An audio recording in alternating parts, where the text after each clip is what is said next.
So, hello once again. I hope this video meets you well.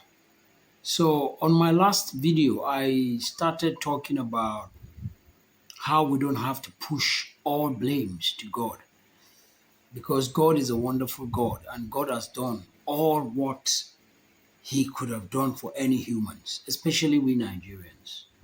And on that video, I was talking about how you can, if you are in a community or in all parts of the world, if you can just, assume your community of 300 people is a country. And this is what I was trying to pass, the message I was trying to pass on my last video. Assuming that your community is 300 people, and then you have two leaders, and then God, in His mercy, provided your community of 300 people with 500 bags of rice every Monday, every week, it will come. And I was saying that is how God has blessed this country. Okay? But today I want to take it further. Why you should not be afraid to take or go and demand for what is yours. So I talked about two leaders that the 300 people elected to be their leaders. And when God brings these 500 bags of rice to drop every week, each of these leaders, after sharing one bags to the community, giving one person each a bag, of course they don't. The two leaders take all the 300 bags that belongs to the community and added it onto their own 100 bags of rice, which they can never finish in 50 years. But every Monday, God in His mercy will still give that community 300 bags of rice. So today, I want to encourage you as a Nigerian to give you that little courage for you to understand that if you go to demand for that your own one bag of rice, you are not doing too much. Because the 100 bags of rice that these leaders are keeping, or 500 bags of rice that these two leaders are keeping, are more than what they can ever finish in a billion years. Okay? So you demanding for that one bag of rice is not doing too much. But what used to keep us away from going out to demand for this one bag of rice? It is easier for us to keep knocking on God's door, demanding and asking God to give us that one bag of rice, rather than knowing that God has given us. So we should go to those that are sharing this rice, that refuse to share it, and demand and collect our own one bag of rice, even if it means forcefully, because it is more than what they can have. Okay? So, what keeps us back? Every time, each of these leaders have their own security. Because whenever you are a leader that is keeping 500 bags of rice or being given 500 bags of rice every week, you need security. So, leader one has security, a soldier with 5 rounds of ammunition. Leader two has a security, a police with 5 rounds of ammunition. Altogether, they have 10 rounds of ammunition just to protect them. Not only them, to protect the rice that is coming every week. But because these leaders, rather than see that soldier and that police around him as a protector of the rice, he now sees those police and soldier, because they had guns, as his own protector against the people.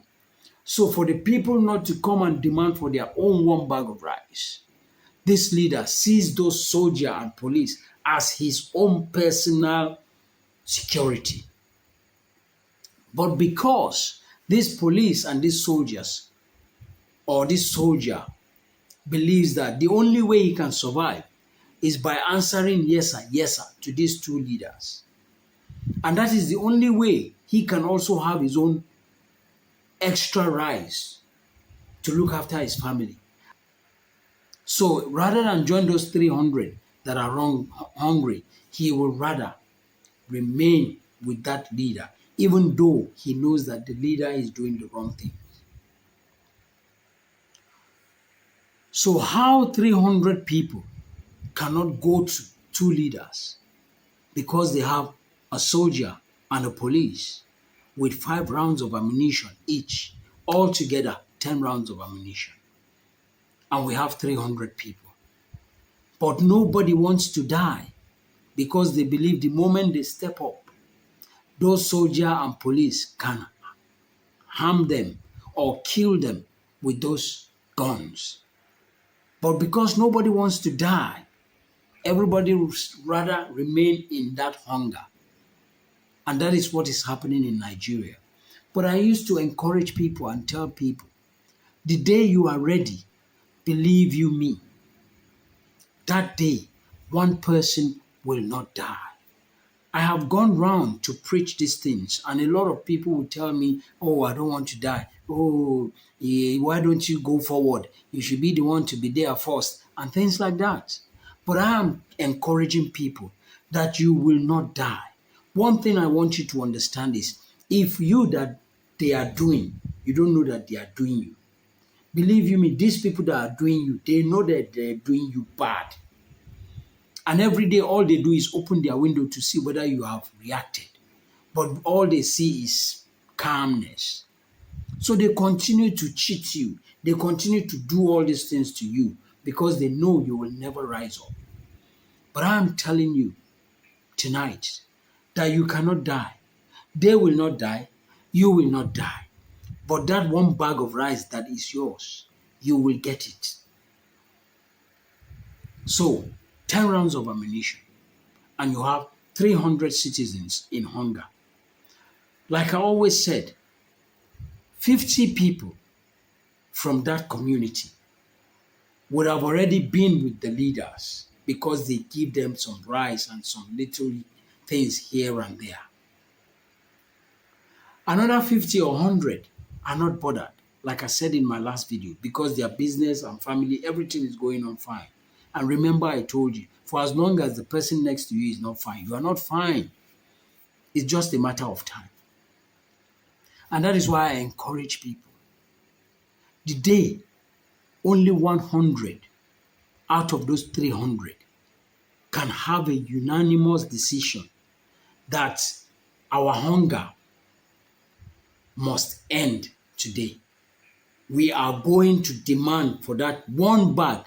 We are not demanding for the 200 bags that is left for those two leaders, just our own one bag. The day 100 people decided to go up, not in arms, just to demand for their own one bag of rice. Believe you me, they will get not just that one bag of rice, but a continuous bag of rice every week, because that is how God has blessed this country. So the 100 people one morning stood up and come. Those people that work for them would have come to the leaders and say, Oga, these people are planning, but unfortunately, their plan is 100 people that are coming out to demand for their rice. And Oga, you know, in my own gun, I only have 5 rounds. The other police only have 5 rounds. Put together, that is 10 rounds of ammunition. The day 100 people start coming, the soldier that has 5 rounds, the police that had 5 rounds of ammunition are the ones to first of all think, what are we going to do with 100 people? Even if we are so sick in our head and we decide to start shooting, we can only shoot 10 people. And the remaining 90, they will come to us and they will tear us in pieces. So that soldier and that police will never even shoot one round. The first thing they will do is to communicate with their leader, Oga, these people that are coming, we don't have enough for them. So we can't shoot. But the good thing about Nigeria is before the soldier and the police report to the Oga to tell him that these people that are coming are more than the arms, ammunition that we have, believe you me, the Oga, those two leaders would have run away because they would have seen, because they knew and they have been waiting for that every day for them to see the people rise up. But the people refuse to rise up. So the day the people rise up, the first people that would run away are the leaders. And remember, the police and the soldier, they are also part of the community. It's not that they don't know, they do, but they don't want to lose their jobs. So they will continue to answer yes sir to the leaders until the people rise up. The day the people rise up, you will realize that the police and the soldier and the navy and all these people that are terrorizing the citizens, they are part of you. Believe you me, they will carry their arms and they will drop those arms and they will look for ways to join the community. And by the time they join the community to attack the leader will not be there. The leaders will not be there because they know they have been cheating these people for too long and the people have been gullible for too long. And that's why Fela said or sang in a song many, many years ago, sorrow, tears, and blood. And in that song, he said, hey, everybody run, run, run. Hey, everybody scatter, scatter. Hey, some people lost some bread.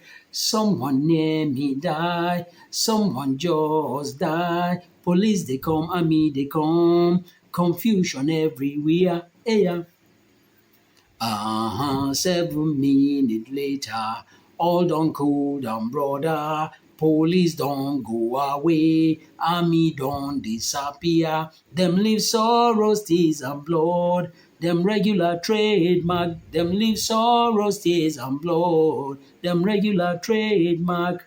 Them regular trademark. Them regular trademark. That is why everybody run, run, run. Everybody scatter, scatter. Some people lost some bread. Someone near me die. Someone just die. Police they come, army they come. Confusion everywhere. Hey, 7 minutes later, all done cool down, brother. Police don't go away, army don't disappear. Them leave sorrow, tears, and blood. Them regular trademark. Them leave sorrow, tears, and blood. Them regular trademark. Them regular trademark. Them regular trademark. Enough for that goes to say, ta la la la. My people say they fear too much. We fear for the things we no see. We fear for the air around us. We fear to fight for freedom. We fear to fight for liberty. We fear to fight for justice. We fear to fight for happiness. We always get reasons to fear. I know one go, I want enjoy. I know one quench, I get visa. I want japa, I don't japa. I get one land, I want build house. I don't build house. I get one child, papa dey for house, mama dey for house. I know one go, I want enjoy. I know one die. So policeman go slap your face, you know go talk. Army man go whip your nyash, you go dey look like donkey. Rhodesia, them do them own our leaders, they yap for nothing. South Africa, them do them own, oh. Them leave sorrows, tears, and blood. Them regular trademark, them leave so my people, let us stop being afraid. The police, the soldiers, they are supposed to be our defenders. But they cannot be your defenders if you did not play a part as a citizen of the country. So the day you rise up to go and demand for that one bag of rice that belongs to you, let the leaders hold the 100, no problem. But you see that one that belongs to you, go out there and demand for it. If you cannot go, or we cannot go in our millions, don't bother about revolution. Let us find somebody. In this country, there are people with competent character and capacity that we can rally around. Like I keep telling people every time I go out, I'm not bothered about Tinubu being the president. I wasn't bothered about Buhari being the president. But what I was bothered about is 12 million people, 15 million people in 200, over 200 million people in this country to vote a president in. That is where we get it wrong.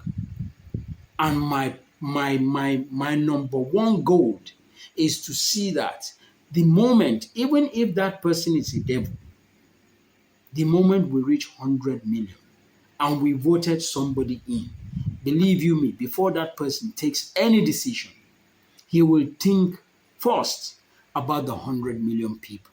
Because if he decides today that petrol goes up from 100 naira to 500 naira, if the people, those 100 million, rise up the next morning, believe you me, that petrol will go back to that 100 naira. And that is where I want us to get to. The day we get there, we can elect a devil. And even we don't have to elect a devil.